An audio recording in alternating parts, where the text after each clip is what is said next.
25. Quem encontrou, diga amém. Amém. Quem não encontrou, diga Escola Bíblica Dominical. Todos encontraram, né? Todo mundo é bom de EBD. Diz assim a palavra do Senhor. Vamos ler de maneira alternada, versículo 19 em diante. E os que foram dispersos pela perseguição que sucedeu por causa de Estevão, caminharam até a Fenícia, Chipre e Antioquia, não anunciando a ninguém a palavra, senão somente aos judeus. Vocês, versículo 20.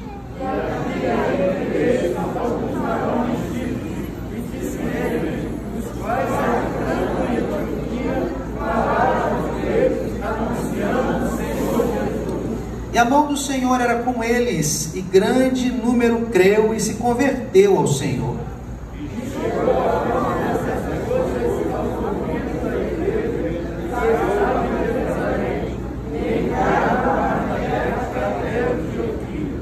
O qual, quando chegando e viu a graça de Deus, se alegrou e exortou a todos a que com firmeza de coração permanecessem no Senhor.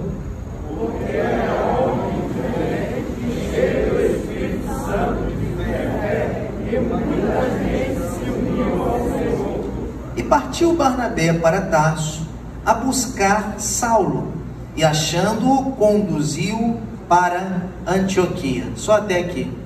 Podem sentar, meus irmãos.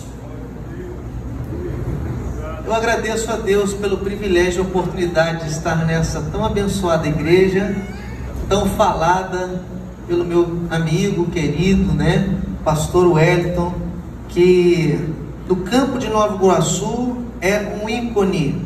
Quando ele chega até hoje, os irmãos lembram com carinho da sua passagem por ali, meu pastor, o projeto IT, lá em Nova Iguaçu, o carinho que os irmãos têm com ele, e nós o temos ali em Nova Iguaçu, mesmo sendo um dos vice-presidentes, como nossos líderes ali. É com imenso carinho que eu recebo seu convite. Estou aqui, muito obrigado, pastor, e a todo o ministério por me receber, a mim e a minha esposa. Bem, meus irmãos, nós estamos avançados em hora, e eu quero trazer aquilo que Deus pôs no meu coração. Quando me chamam para falar de missões, eu tenho metade da minha vida dedicado a missões, fora da minha terra, da minha parentela, um pouco menos da metade da minha vida dedicado ao campo, ao Senhor, no campo missionário. E quando me convidam para falar de missões, tem duas coisas que é difícil você falar. Algumas coisas que você não tem informações, e a outra é quando você tem muitas informações. E você pergunta: Senhor, o que eu falo em tão pouco tempo? 1 hora, 1h30, meia hora, 40 minutos, o que falamos sobre missões? Então nossa tarefa é dobrar os joelhos e estar sensíveis à voz do Senhor, para saber o que o Senhor quer que falemos sobre missões para a sua igreja. Meus irmãos, quando tinha 17 para 18 anos, eu me converti, vim de uma família não muito convencional. Meu pai era alcoólatra, e quando eu tinha 10 anos, meu pai faleceu de cirrose. Mas não era só ele que era alcoólatra. Meu avô havia sido alcoólatra e também morreu de cirrose, meus tios, e então meu pai. As pessoas disseram que talvez eu seria alguém como ele, que não chegaria muito longe na vida. As pessoas olharam e disseram: é um retrospecto negativo, e eu acredito que essa pessoa não vai muito longe. Minha mãe se casou de novo, com meu padrasto, tinha 2 metros de altura, me batia, me espancava, minha irmã mais velha também me batia, e é nesse contexto que eu cresci. Uma pessoa, um jovem que tinha tudo para ser um rebelde, uma pessoa que tinha tudo, e me ofereceram de tudo nesse Rio de Janeiro para que eu fizesse. Mas Deus naquele então usou um meio para que eu não me envolvesse com coisas ruins, que foi o esporte. Dediquei ao esporte dos 10 até os 16 anos. O esporte me proporcionou algumas coisas boas, me proporcionou bolsas nas melhores escolas do Rio de Janeiro. Apesar de ser vascaíno, o melhor time do Brasil, eu fui atleta do Flamengo. Você Já gostaram agora, né? Eu corria, fiz atletismo, 400 metros rasos e muitos outros esportes eu me dediquei. E esse esporte me livrou dos vícios e abriu muitas portas para mim. Abriu muitas portas, viajava, estudava de graça. Tinha uma certa fama na adolescência, porque eu era atleta do Flamengo, gostava de vir com o uniforme para casa, com a mochila, jogava bola com o short do Flamengo, que não vende nas lojas. Esse cara é atleta. Mas com tudo isso, o meu coração não estava satisfeito. Foi quando, voltando de uma festa, que um jovem de 17, 18 anos participa, eu olhei para o céu e disse: o que falta na minha vida?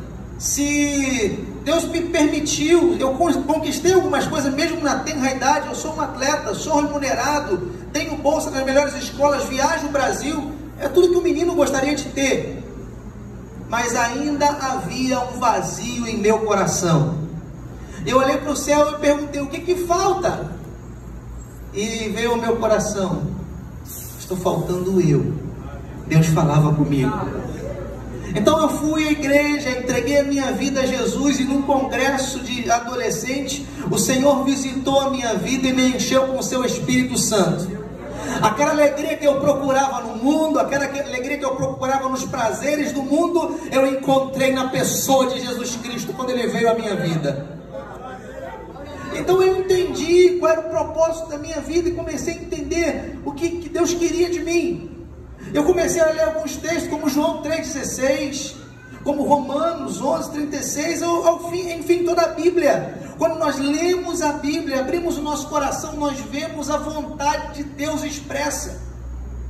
E está resumida ali em 1 Timóteo capítulo 2, versículo 4 ao 7, que diz que há um só Deus e um só mediador entre Deus e os homens, que é Jesus Cristo, homem, que quer que todos os homens se salvem e conheçam a verdade. Esses textos missionários começaram a saltar aos meus olhos. Então eu comecei a evangelizar aos 17 anos, assim que eu me converti, subia as favelas do Rio de Janeiro, entregava folheto, entrava nos hospitais, lá no lugar das pessoas que estavam com AIDS, e evangelizava, e subia as favelas e pregava o evangelho. E a única coisa que eu pedia é: Senhor, me envia, eis-me aqui, envia-me a mim. E no domingo, depois de muito evangelismo na cidade de Nova Iguaçu, nas favelas do Rio de Janeiro, meu pastor perguntou, pastor João Nunes: alguém que gostaria de fazer missões? Porque esse desejo ardia no meu coração, porque eu entendia que essa é a vontade de Deus, que todos os homens se salvem. 17, 18 anos. Então, o pastor perguntou: alguma pessoa que gostaria de ir para a Bolívia, porque nós temos necessidade de um missionário na Bolívia. Nesse então, eu estudava, nunca fui preguiçoso não, estudava, trabalhava, fazia pré-vestibular, entrava no trabalho 7 da manhã, saía 7 da noite, ia para o pré-vestibular, saía do pré-vestibular, ia evangelizar. Mas o meu desejo era entregar a minha vida para servir ao Senhor. E no domingo à noite o pastor perguntou: tem alguém para a Bolívia? Porque nós precisamos de um obreiro lá. As pessoas, e o pastor perguntou: tem alguém aqui na igreja? Domingo à noite. E ninguém se levantou. Esses dias eu fiz a mesma pergunta na igreja, uma das igrejas que eu pastoreava, e perguntei para um pai: quem sabe Deus está chamando o seu filho para ser um missionário? E o pai me respondeu: o sangue de Jesus tem poder. Olha qual é a mentalidade das pessoas hoje a respeito de entregar a sua vida para servir ao Senhor, sendo que Ele deu o seu único filho para morrer por mim e por você. E se não fosse a sua graça e a misericórdia, nós não estaríamos aqui. E quando nós entendemos isso, entendemos o que Deus quer de nós, entendemos aonde nos inserimos, porque, afinal de contas, todos os crentes são chamados para fazer missões. Em Atos 1:4 vai dizer o seguinte, 1:8 vai dizer o seguinte: uns em Jerusalém, aqui a nosso redor, outros em Judeia, outros em Samaria e outros aos confins da terra. Olha para o seu irmão e pergunte: qual é a sua missão? Aonde você está inserido? E alguns desavisados pensam, não, primeiro vamos evangelizar aqui na nossa Jerusalém apenas, só aqui do lado, e depois quando tudo tiver evangelizado aqui, nós vamos para outro lugar. Não, é de maneira concomitante, tudo junto e misturado, como dizem por aí. Enquanto há uns são chamados para estar na sua Jerusalém pregando, outros são chamados para ir à sua Judéia, outros a Samaria, e outros aos confins da terra. Não é isso que a palavra de Deus nos diz? De maneira junta, ao mesmo tempo. Eu entendi que Deus me chamava naquele momento para estar indo a outro lugar, a outra nação. E eu me coloquei de pé, o pastor perguntou, tem alguém aqui? Algum jovem? Eu era adolescente, né? Algum jovem, alguém, qualquer um. Aí quando o pastor falou qualquer um, eu me coloquei de pé. Serve eu.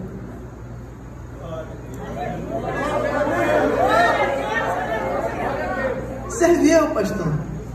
No outro dia o pastor me chamou para conversar no gabinete. Meu filho, você tem seminário? Eu falei, não, pastor, ainda não tenho não, mas eu quero fazer. O que você faz? Ah, pastor, eu subo as favelas para entregar folheto, eu vou nos hospitais falar de Jesus, eu vou entregar comida, eu trabalho até 7, saio do trabalho, vou para o pré-vestibular, saio do pré-vestibular e vou entregar sopa, comida, agasalhos até meia-noite. É isso que eu faço. Ah, você faz isso, meu filho? Faço, pastor. Então vou te mandar para Bolívia, serve. Aí teve pessoas que começaram a olhar para mim e falaram assim, meu filho, quem na terra de céu, quem tem olho é rei. Você olharam para mim e falou assim, rapaz, te dou 2 meses na Bolívia, você vai para lá e vai voltar chorando, pedindo a mamãe. E eu realmente era um menino mimado, mamãe levava para mim vitamina de abacate na cama. Mas Deus, quando tem os seus planos, Ele não escolhe os capacitados, mas Ele capacita os escolhidos. E o que Deus quer para usar é apenas disposição no coração. E ao longo desses anos na Bolívia, nós colhemos frutos maravilhosos para a glória de Deus. E um dos frutos que colhemos ali foi a Magali. Magali, uma jovem senhora, chegando do culto na cidade de Oruro. Oruro está a 3.800 metros de altura sobre o nível do mar. E lá naquela cidade as pessoas adoram o sapo, adoram a formiga, adoram a serpente e até mesmo o diabo. Eles chamam de tio da mina. Essa é a adoração que fazem na cidade de Oruro. E para essa cidade nós fomos, e um dia, chegando de um culto, não é muito comum as pessoas manifestarem demônios, como aqui no Brasil. Lá o diabo trabalha diferente. Não é muito comum a manifestação que nós vemos lá na Bolívia. E um dia, chegando de um culto, as pessoas chegaram para mim na casa que eu alugava, pastor, o senhor pode resolver um problema que disseram para nós que só os crentes resolvem. A gente já tentou com psicólogo, com psiquiatra, já tentou o pessoal ali da outra igreja, levaram um montão de coisa, levaram uma cruz, botaram na cabeça, mas não resolve. Mas o que está acontecendo? Disseram que tem um negócio que só os crentes resolvem. Qual é o problema? Eu não sei, a minha cunhada está falando com uma voz diferente, uma voz grossa, uma voz de homem, ela vira os olhos assim, eu não estou entendendo o que está acontecendo. E eu falei, não, eu sei o que é, os crentes resolvem isso aí. Porque nós clamamos aquele que tem todo o poder e que tem as mãos furadas. Nós chegamos lá, quando chegamos na casa da Magali, ao entrarmos pelo portão, lá de dentro, um grito em português. A menina morava em Oruro, um lugar distante, uma camponesa, não sabia uma palavra em português. Ela grita lá de dentro, esses não deixa estes entrarem, não. E quando nós nos aproximávamos, o diabo, que é o pai da mentira, antes de nós falarmos qualquer palavra, ela começou a gritar em português, aquele que morreu na cruz é mentira o que morreu na cruz. Levantamos a voz em oração, as mãos, que o Senhor te repreenda em nome de Jesus. E começamos a orar pela Magali. Foi uma oração de 11 da manhã às 3, de 11 da noite às 3 da manhã, era uma legião. As vozes mudavam, entrava um e saía outro, uma coisa tremenda, tremenda, de 11 da noite até 3 da manhã. Mas quando foi às 3h30, a Magali foi liberta, saiu aquele último demônio. Ela abriu os olhos e disse: aonde eu estou? Você está na sua casa. Jesus acaba de operar um grande milagre na sua vida. Essa jovem estava há 3 dias endemoniada, mas havia uma igreja na cidade de Oruro. Havia pessoas enviadas pela igreja de Nova Iguaçu, que pôde revelar Jesus a Magali, o evangelho que liberta, que perdoa, que transforma. Isso é fazer missões. Magali aceitou, levantou as suas mãos, aceitou Jesus como seu Salvador. E o seu pai, já 3 dias sem dormir, disse: eu também quero esse Jesus. O seu esposo disse: eu também quero esse Jesus. A sua mãe disse: eu também quero esse Jesus. A sua irmã: eu também quero esse Jesus. Os seus filhos aceitaram a Jesus. Os seus cunhados aceitaram a Jesus. Toda aquela família recebeu a Cristo como seu Salvador. Magali passou a ser líder das crianças, o seu esposo líder do louvor na igreja, o seu pai começou a trabalhar como tesoureiro na igreja, e hoje eles servem ao Senhor naquela igreja. Resgate, não foi o que cantamos. Fazer missões é resgatar vidas. Alguns em Jerusalém, outros em Judeia, outros em Samaria, outros aos confins da terra. Uma vez navegava pelo rio Timoré. Deus permitiu-nos chegar a uma tribo não alcançada. Na nomenclatura missiológica, existe o que chamamos de povos não alcançados. Aqui em São Gonçalo, Nova Iguaçu e Niterói, nós andamos nas ruas e a cada 100 metros, 50 metros, 200 metros, nós vemos uma igreja, não é verdade? As pessoas, às vezes, ficam aí trocando de igreja como se trocasse de roupa, né? Não estou bem nessa, eu vou para outra. Não estou bem na outra, eu vou para outra. Meu Deus do céu.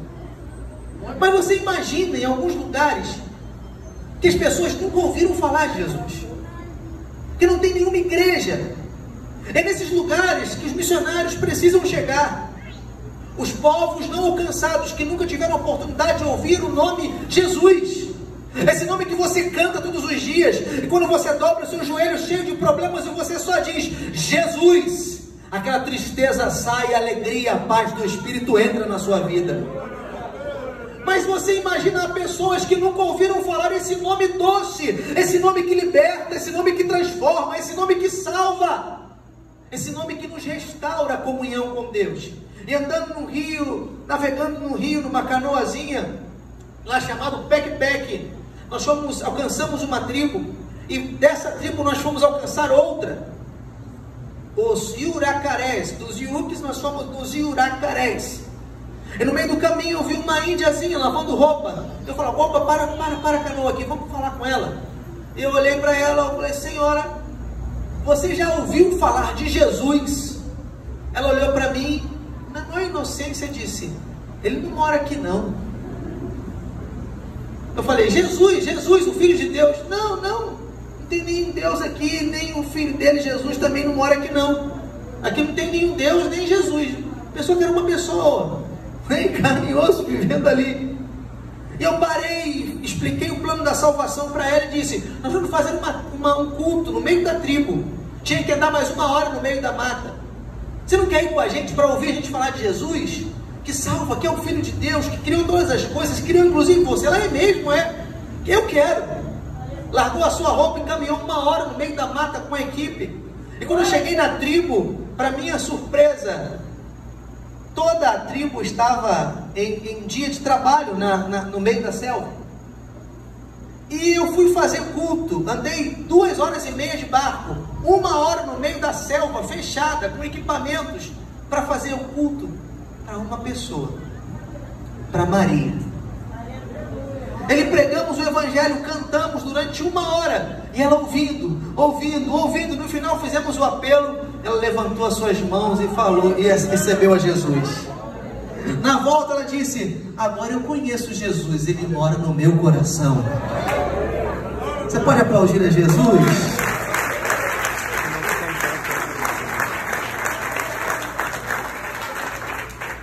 onde nós nos encaixamos na missão. A missão é de Deus e a tarefa é nossa. A missão é de Deus, é dele, mas a tarefa é da igreja. A missão, vamos repetir isso, a missão é de quem? De Deus, mas a tarefa é da igreja. É dele a missão. Foi ele que enviou o seu único filho para morrer por nós. E sem essa morte expiatória nós não poderíamos cumprir a tarefa. Mas ele pagou o preço. Ele cumpriu a missão. Agora a tarefa é nossa. Ele morreu por nós. Que nós possamos entregar a nossa vida e dizer: eis-me aqui, Senhor, envia-me a mim. Ele deu o melhor que tinha, o seu único filho. E o que nós entregamos para que possamos realizar esta missão.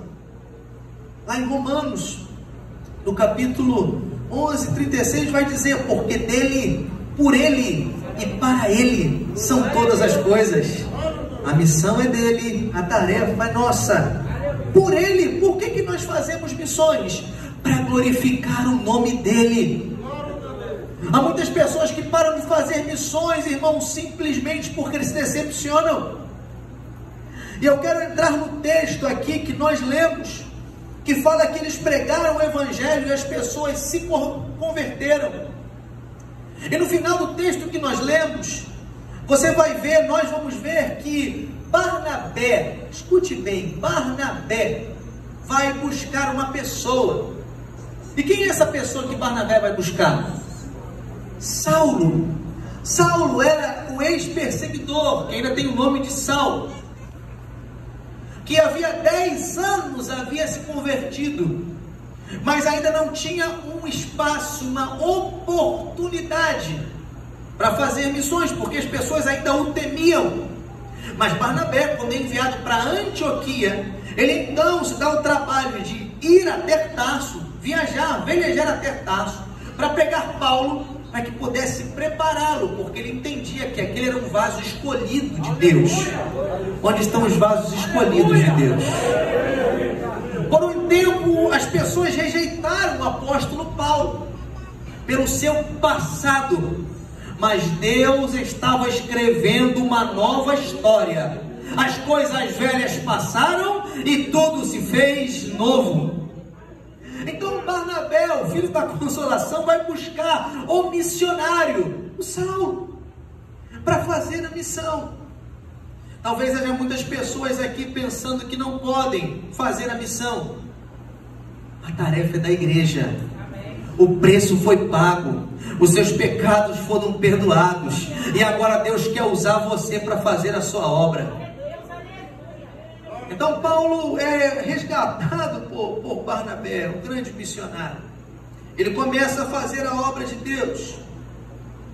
E uma coisa interessante na missão, irmãos, uma coisa interessante na missão, é que quando nós entendemos que somos chamados para fazer a obra de Deus, e que Deus chama as pessoas mais simples, as pessoas mais talvez improváveis para fazer missão, às vezes nós não entendemos. Paulo foi discipulado por Barnabé, Barnabé o pegou, discipulou, começou a fazer missão. Só que na primeira viagem, Barnabé, ele chama também, junto com o grupo, o seu sobrinho, o João Marcos. Eu quero que você vá comigo a 2 Timóteo capítulo 4, versículo 11, o pessoal da mídia é bom. 2 Timóteo 4, 11. Quem pode fazer a missão? Somos nós, a igreja. E eu começo mostrando duas pessoas improváveis. Assim como eu sou improvável. Do lugar que eu vim, da família que eu vim, a situação que Deus me tirou, Deus usa qualquer pessoa que se disponibiliza. 2 Timóteo 4,11. Só Lucas está comigo. Toma Marcos e traze-o contigo, porque me é muito útil para o ministério. Eu li o texto aqui que falamos sobre Paulo, que foi resgatado e compreendido quando ninguém o compreendia, que foi resgatado depois de 10 anos da sua conversão e foi chamado para fazer a obra missionária, quando ninguém queria vê-lo perto. E agora eu quero falar sobre esse homem, Marcos, ou João Marcos. Quando eles vão fazer a primeira viagem, a história é muito bonita, eu vou fazer um resumo. Agora está no final e Marcos manda chamar a Paulo manda chamar a Marcos e reconhecer que ele era muito útil para o ministério. Mas antes dessa afirmação havia acontecido alguns problemas entre Paulo e Marcos, que causou até um problema entre Paulo e Barnabé. Na primeira viagem, se nós formos ler o livro de Atos, nós vamos ver Barnabé e Paulo, Barnabé e Saulo, Barnabé e Paulo. E no meio da viagem a situação muda e começa a ser Paulo e Barnabé, Paulo e Barnabé. E quando essa questão muda dentro do livro de Atos, a Bíblia diz que Marcos, que estava com eles, com Paulo e com Barnabé, ele decide voltar para casa, decide abandonar a missão, decide desistir de cumprir a missão a qual Deus o havia comissionado a fazer. Eu entro aqui na mensagem para terminá-la em 10 minutos mais. Marcos era um jovem que havia crescido no meio do fogo. Marcos era um jovem, ou João Marcos, que muito provavelmente os cultos onde desceu, alguns estudiosos dizem que a descida do Espírito Santo, muito provavelmente estava numa residência, ou próximo da residência de Marcos, e ele estava presente ali.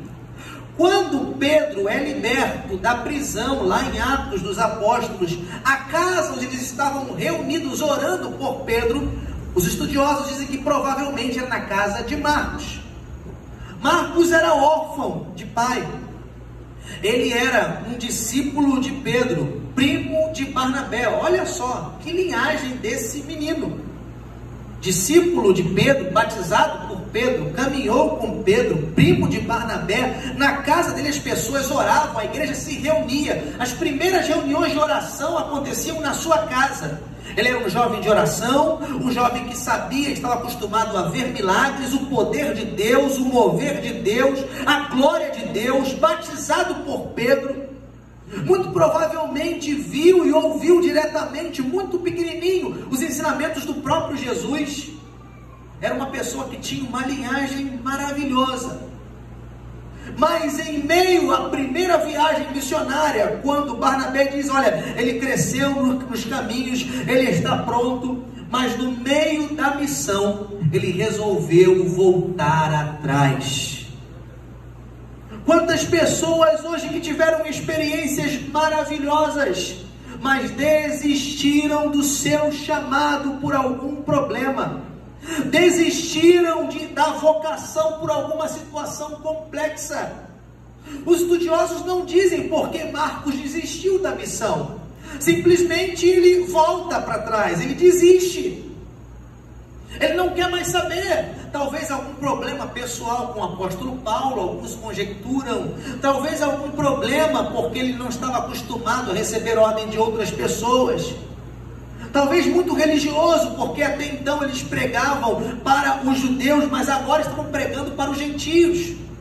Talvez os perigos da viagem, eles cruzaram toda uma ilha pregando o evangelho.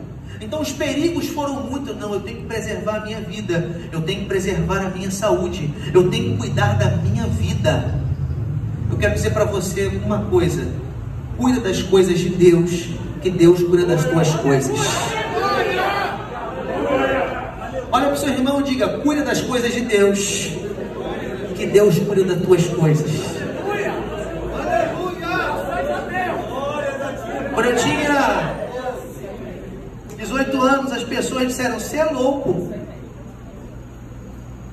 você tem faculdade? Eu falei, não. Como é que você vai fazer? Meu sogro, desculpa a palavra, ficou doido. O que ele vai dar para minha filha? Meu Deus do céu, coitado, missionário, passa fome. As pessoas disseram, você vai abandonar a possibilidade de fazer uma faculdade. Faz a faculdade primeiro, depois você pensa nesse negócio de obra de Deus. Meu avô materno chegou para mim e falou assim, olha, um comerciante em Nova Iguaçu disse, meu filho, eu estava pensando em passar para você aqui os meus comércios, que eu vi que você agora é uma pessoa diferente. Eu falei, não, vô, Deus me chamou para uma coisa superior a isso. Eu era noivo na época da minha esposa, essa coisa mais linda que existe. E as pessoas disseram, você é doido, você vai para a Bolívia, solteiro, vou solteiro, ela vai ficar preparando o casamento, eu volto, caso e levo ela. Se for de Deus, ela vai me esperar, se não for, não vai. E eu orando. Você vai para a Bolívia? Eu vou, não vai não, rapaz, eu vou. O que você vai fazer da sua vida? O que você vai comer? O que você vai vestir? Irmãos, 19 anos depois, 20 anos depois, eu estou aqui. 3 filhos, lindos, saudáveis, maravilhosos. Terminei 2 graduações, não foi uma só.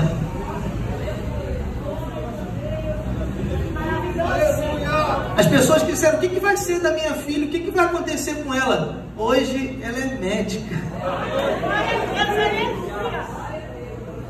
Algumas vezes, irmãos, nós passamos por dificuldades, porque é da vida passar por dificuldades. Todos passam por dificuldades. E um dia meu filho falou assim, pai, eu queria um tênis. Eu falei, meu filho, dobra o joelhinho, ora ali, rapidão, ora lá. Ele dobrou o joelhinho dele, Senhor, eu quero um tênis. 10 minutos depois, tocou alguém lá em casa, pastor, me preste seu filho para dar uma voltinha com ele. Levou ele na loja, escolhe aí, meu filho, o que você quer?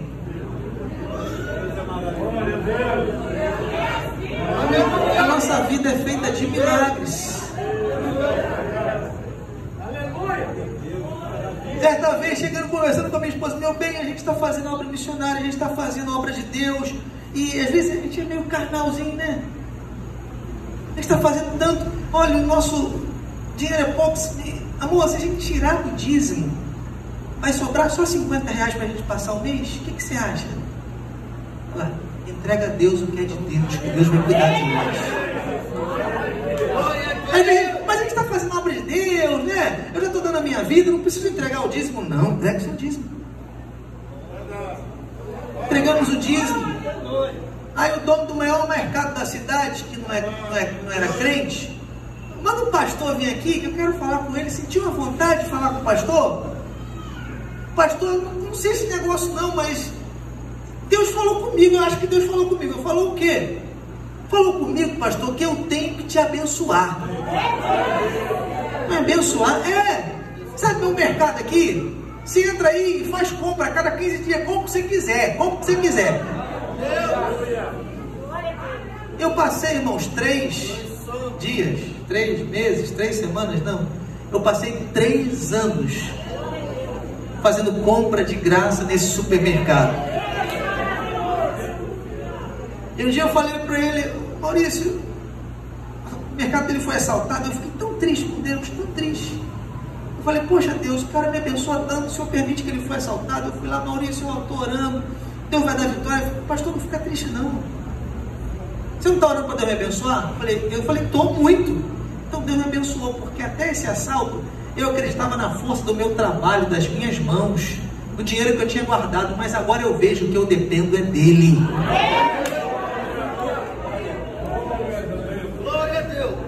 Cuide das coisas de Deus, que Deus cuida das suas coisas. Faz a obra de Deus, que Deus vai colocar as coisas nas suas mãos, vai trazer, vai abrir portas, vai abençoar você. Meu filho, eu tenho um filho de 17, outro de 13 e outra de 11. Meu 17 é um craninho, inteligentíssimo. O meu de 13 puxou o pai, mas joga no Fluminense. É atleta, 13 anos.